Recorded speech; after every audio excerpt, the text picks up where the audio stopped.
Minotaur Island. The storm was merciless. Captain Hardwick gripped the helm with white-knuckled hands, barking orders as the Sea Whisper was tossed like a toy across the roaring waves. "Reef the sails! Secure the cargo!" he shouted over the deafening howl of the wind. Lightning illuminated the chaos on board, a cacophony of snapping ropes, flailing bodies, and panicked screams.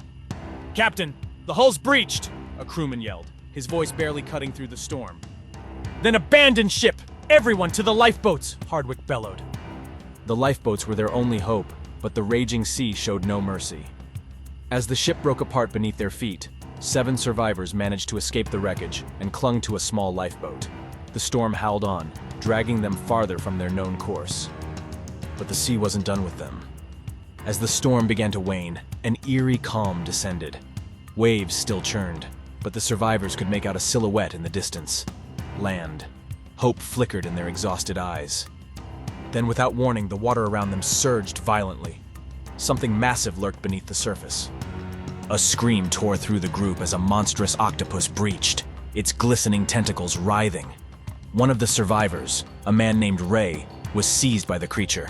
His terrified shrieks echoed across the sea as the tentacles dragged him down into the depths, leaving a crimson stain on the water. "Swim, now!" Captain Hardwick shouted, panic tightening his voice. The remaining 6 survivors dove into the water, swimming with every ounce of strength they had. The image of Ray's horrifying death burned into their minds. They pushed themselves toward the island. When they finally staggered onto the shore, they collapsed onto the wet sand, gasping for air. The island stretched before them, its dense jungle and strange ruins shrouded in mist. It felt like stepping into another world, a world untouched by time.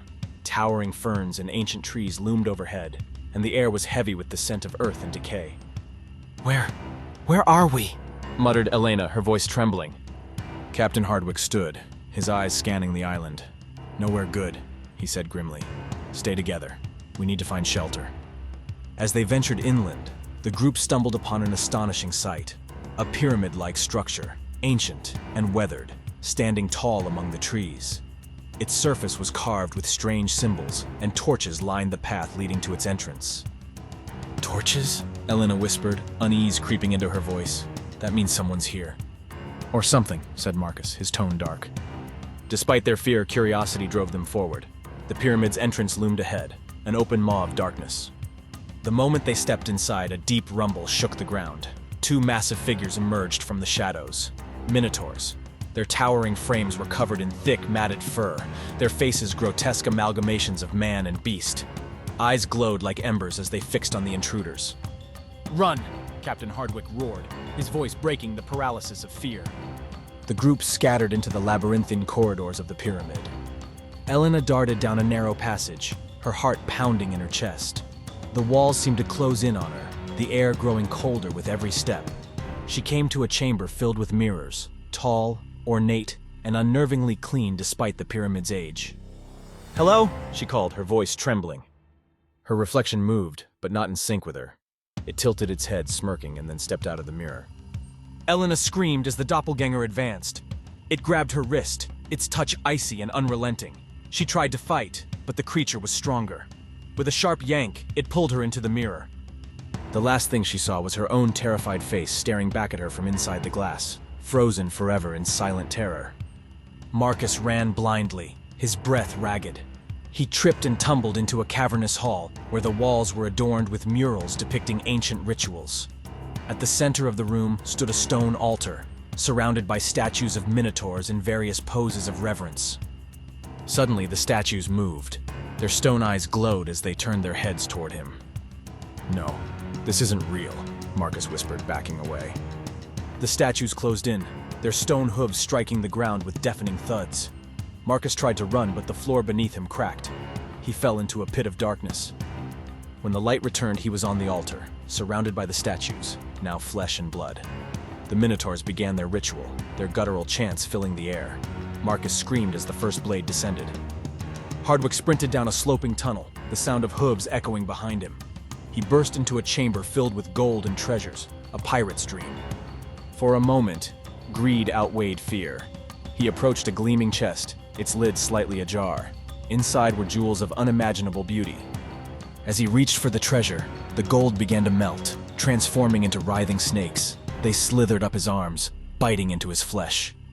Hardwick screamed and stumbled backward, but the snakes continued to emerge, covering the floor and walls. They coiled around him, constricting tighter and tighter until he could no longer breathe. Maria found herself in a tunnel that seemed to spiral endlessly downward. The air grew hotter as she descended, and the faint sound of breathing reached her ears. She entered a cavern where a massive Minotaur, far larger than the ones before, sat on a throne of bones. Its eyes glowed as it stood, towering over her. Maria turned to flee, but the tunnel behind her had vanished. The Minotaur's laughter shook the cavern as it charged, its massive horns aimed directly at her. Her scream was cut short as the beast impaled her, lifting her lifeless body into the air before casting it aside like a broken doll.